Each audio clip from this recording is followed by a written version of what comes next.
that will come down to 25%. Obviously, the funds should be trading cheaply.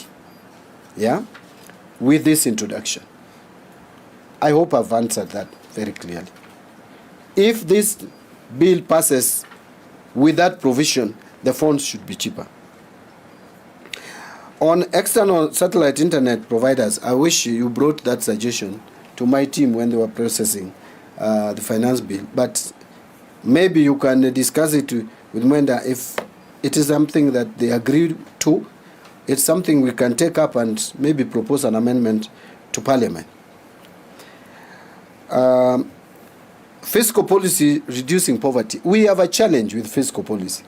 I have explained before that looking at our revenue and looking at our expenditure, our budget has become so rigid and inflexible that you don't even know where to cut. In fact, that also will answer the question by David. But I would say we are doing whatever it takes to make sure that the resources are targeted to poverty-reducing services. And that is why you can see the budget, we are putting more money in social cash transfer, more than the other years. Now it's about 25 billion. We are putting more resources in other social services like health, providing health. Education is consuming a big part of our budget. Yeah, that is the only way to reduce poverty, to target areas that would support social services. So that is the only way and that is why we are trying to take out commercially viable projects from the budget so that they are supported elsewhere to give us room to support this intervention that would help reduce poverty. If you look at the budget, we have cut, and I'm appearing before Parliament this afternoon, before the Energy Committee, to explain why we have reduced the development budget of Ministry of Energy and Petroleum. And the answer I have is simple, that many of the projects that are being implemented by the various agencies under the Ministry of Energy are commercially viable. We should take them out. That is why we are creating the National Infrastructure Fund. We should not just be talking, we must now act by removing some of those projects out and have them settled somewhere. Either get the funding from national infrastructure or go to through the PPP model and be financed there. David, I'm happy you have asked about the Middle East and effects on the economy, and how I wish you were louder in telling Kenyans that there is a problem in the Middle East. You know, when we just when the strike was just called off, then is when I saw a story running in almost many media houses, how there is no fuel in Ethiopia, there is no fuel in Mozambique, there is no fuel in Burundi, there is a problem here, there's a problem there. Yeah? And when we were telling people that, look, you are talking about the price. There are places where there is no fuel. The pumps are dry. Some of our leaders, irresponsible leaders, are calling on us at this point in time to discontinue G2G. That would be the most reckless decision a government would make at this time, when at least with the G2G, we have a contract that guarantees supply. You are telling us to discontinue. I think those guys are just suicidal people. They want us to commit suicide. How do you do that? How do you suggest that? Irresponsibility of the highest order. Yeah? Maybe they could have said that before. Now, in the middle of crisis, you are telling a country that has at least guaranteed some supply that we should now discontinue and liberalize.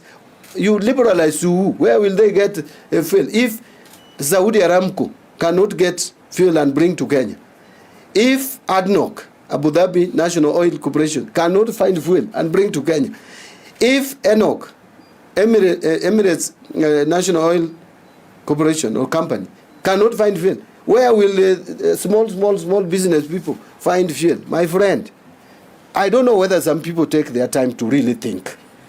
Because to me, those are not leaders who think.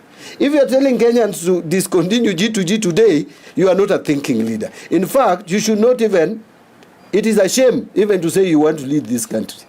Please let these people stop that kind of joke. Yeah. So, but anyway, what I was answering, my friend, is Will we redo the budget? We still don't know. You know, you can decide to redo the budget now. And this war protracts and continues for another 1 year. How will you respond? I think it is early. We are monitoring the situation as it is. But obviously, it's going to hit all economies. Look, all economies are revising their projections downwards in terms of economic growth. Even Kenya, we are already lowering it. When have we gone to 4.8 officially, or you are suggesting that? 5% for now, but we will go down. So, but let my team work on it. I don't want to interfere with my technical team. Let them work on it, present it to me, convince me with facts that this is now the projected economic growth, and we will communicate it. The moment the projected economic growth comes down, what will happen? Revenue projection will come down. And if revenue projection is down, how do you finance the same budget? Either by borrowing or taxation. We have no option to come for more taxes. Borrowing is another no-go zone. So what is the other option left? Cut the budget. So however painful it is, we may go that route and cut the budget. But for now, it is too early to say that, because we must be sure, even for how much, with what margin are we cutting the budget. And this budget, can I again repeat, this budget, my friends, is so rigid.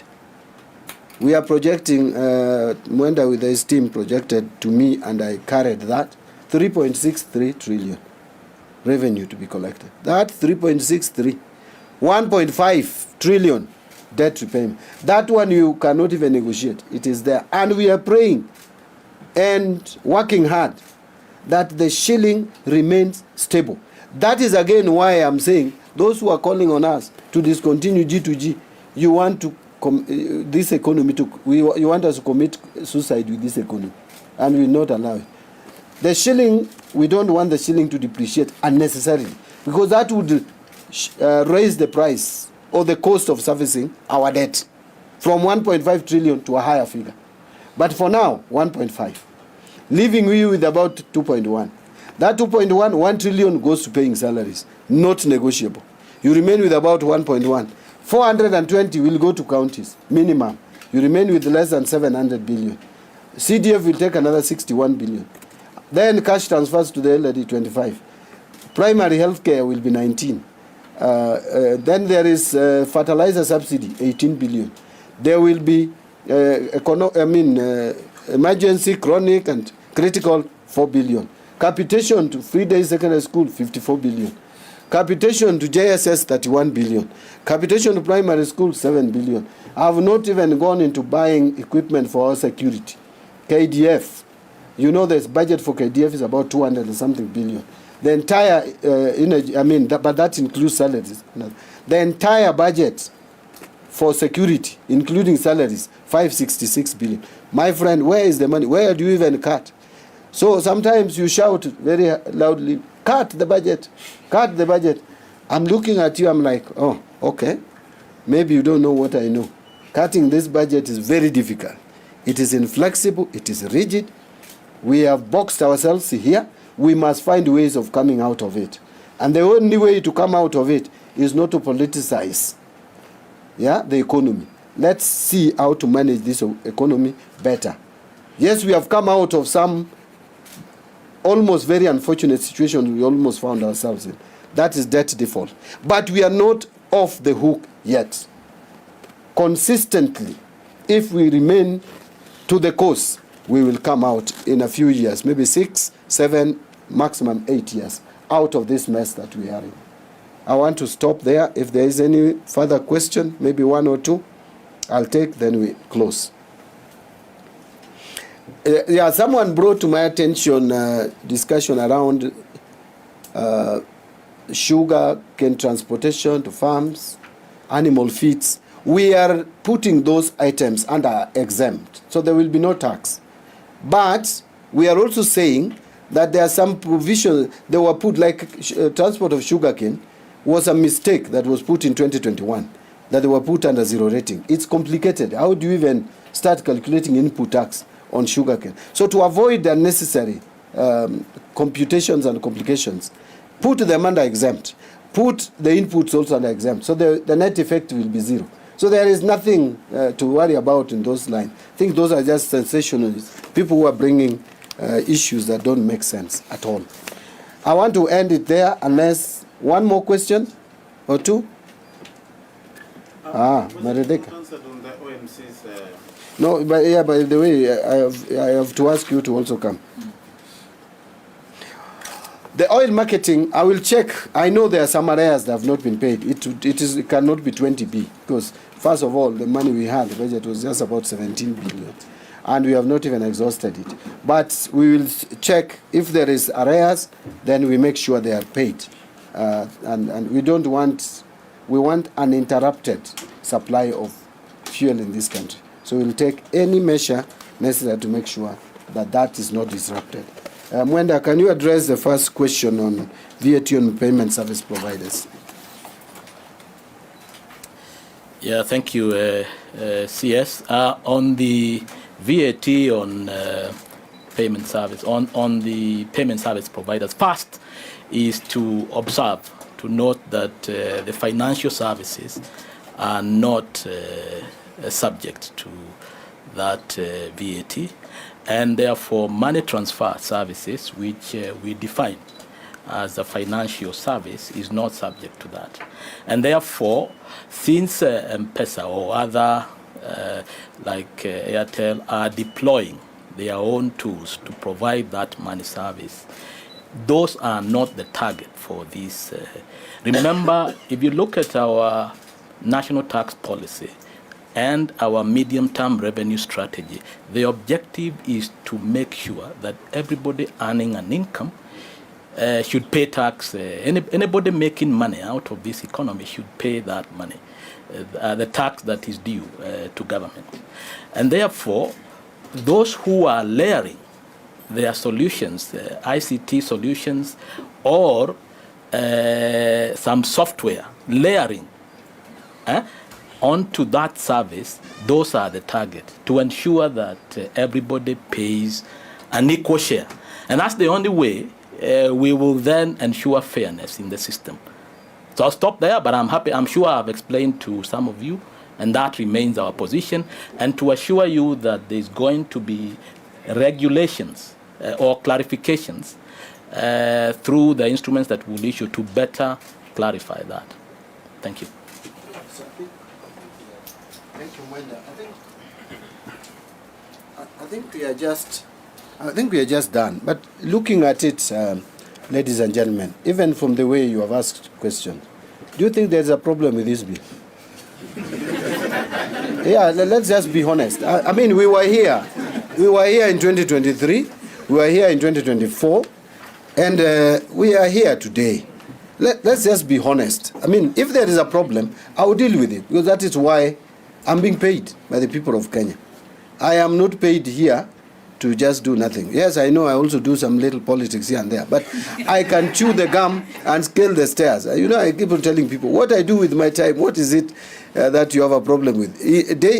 From Monday, Friday, I am here working and doing my work. There's nothing that has defeated me. Weekends, I do what I enjoy. It is like my hobby. And you know, remember me, I was not removed from a lecture room. I was not lecturing before I came to this office. And I was not Director General like Mwenda or any other person. I was not like RISPA collecting. No. I was in politics. You can't remove politics from me. You know, I keep on telling you, you can remove a monkey from the bush, bring the monkey home. The monkey will never be a goat. The monkey will remain monkey even whether the monkey is at home. And all the characteristics of monkey you will start seeing in your monkey that you have brought home. So I know how to balance off things, do my things here. And if there is a problem with finance bill, I am here to address it. If there is a problem with the budget, I am here to address it. If there is any problem with anything else, I'm here to address it. I've just launched the mortgage finance company issuing a bond. That's a work I've done this morning. I'm now here. From here, I'm moving elsewhere. I'll go to Parliament. Yeah? Sindio? Yes. Na siasa pia lazima nichape huko. So, I was asking, do you think there is a big problem with this bill? If anyone thinks there's a problem, please put up your hand. And you're the ones who are writing those pieces in the papers. You know, let's be honest. I want us to be candid today. Let us look at each other in the face. Today I'm challenging you people. Yeah? The payee, they like it, and the revision pay, they like it. It's the payee, but it's not in the bill, you know. So payee is, you are calling upon me and the government to do what we said we would do, isn't it? That does not make the bill reject. You know, I reject. I hope you are not part of that squad. You know, the reason why I was challenging you is I open a paper. I usually, I'm old-fashioned. I'm still one who wakes up and gets the hard stuff, the fiscal papers, start reading. And then I see headline screaming. One was punitive taxes. Punitive taxes. You know, it pricks me. I ask myself, really? Are we talking about 2020? I'm dreaming. So let me read. Then I read. So, you know, one of the papers, and I will not mention which one, probably you know. Because if I start mentioning, then I'll be accused of targeting unfairly media. And that's something that I've fought for. Independence of the media. So when I started reading punitive taxes, that was the headline, punitive. And then it says the finance bill of 2026 will be a problem, it may take people back to the streets. That's the subheading. Then I go, that the first item is fuel prices. Is this my finance bill or this one is? Then it talks, paragraphs, karibu tano, on fuel. Then brings something small on mobile phones, excise duty. And then brings a propaganda. In fact, the second one was propaganda, that taxes on rental income is going to go up from 7.5 to 10. I'm giving you an example, a real one, of one of the newspapers. Then I read, but this is propaganda. I circle that. Then the telephone, I say, this one is not understood properly. Then that was the end. So I say, these two issues is the punitive. So I wanted to come and ask you today to tell me, because you are the ones who go and report to your media houses, that taxes are punitive. Is finance bill containing punitive tax measures? Eh? Leo mukitoka hapa, and I'm not gagging the independence of the media. Mukitoka hapa, please, objectivity, 100%. And please also report that there is tax amnesty in this bill. Very positive. Yeah? And ask Kalonzo, Matiangi, and the rest. Muturi. J.B. Muturi was our speaker, and is a very good friend of mine. We were passing some of the outdated, very draconian laws in parliament under his watch, and not even allowing us to debate. You Kenyans forget so fast. J.B. Muturi was not even allowing us to debate. We had to go and sleep on the road with our bellies, protesting. Courts were helping us to revoke some of these decisions. Today, J.B. Muturi is a reformed person. Very reformed, very liberal, democratic. Governance now. Is his number one. Well, maybe he has faced his Damascus moment. He is now Paul. But if he has faced the Damascus moment, let us be truthful. That is what I'm calling for. Wacha nisiingie siasa sana. Asanteni sana. Mungu awabariki.